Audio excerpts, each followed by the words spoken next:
Unless you're living under a rock, you've probably heard of Apple. They're known for their pricey items, like this $1,000 monitor stand. And a lot of people call them an overpriced luxury brand because of items like this. So today I decided to look at Apple's net profit to see if we should actually get an iPhone.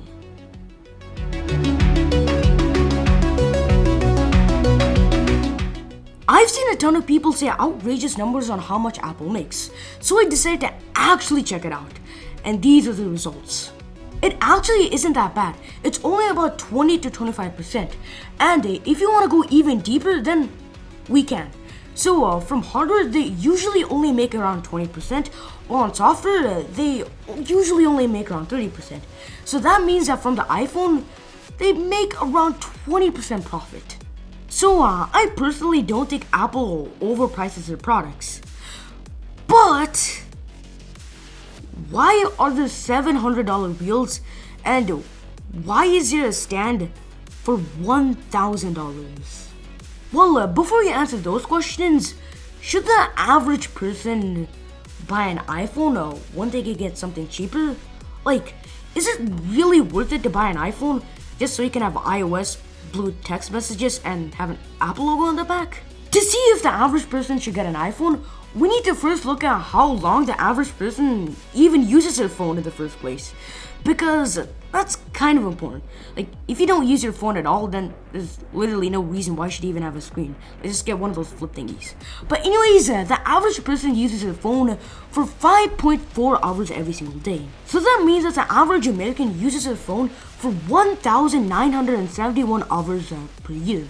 That would mean that the average American uses their phone for 3,942 hours to 5,913 hours in its entire lifespan. So basically what I'm trying to say here is, if you're using your phone for 5,000 hours of your life, it really doesn't make a difference if a phone is worth $500 and $1,000. Because I'm 100% certain that 5,000 hours of your life is definitely worth a lot more than $500. Or at least I hope it is. But that's just the average American. Let's say you're one of these people, a millennial. Now, if you use your phone for 12 hours a day, I really don't think it matters if you spend the extra money, because at that point, it doesn't make a difference. 10,000 hours of your life is definitely worth whatever extra money you're spending. It's worth it. I'm telling you that it's worth it. Okay? So this is what I'm basically saying. If you're like me and you're literally addicted to technology, then it really doesn't matter, and I think price should be one of your last concerns.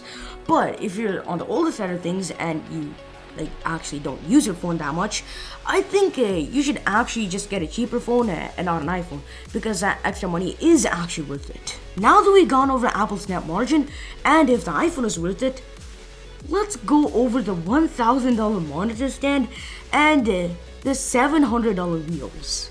Okay, so I'm just gonna say the obvious here. They're both overpriced, but they're actually genius.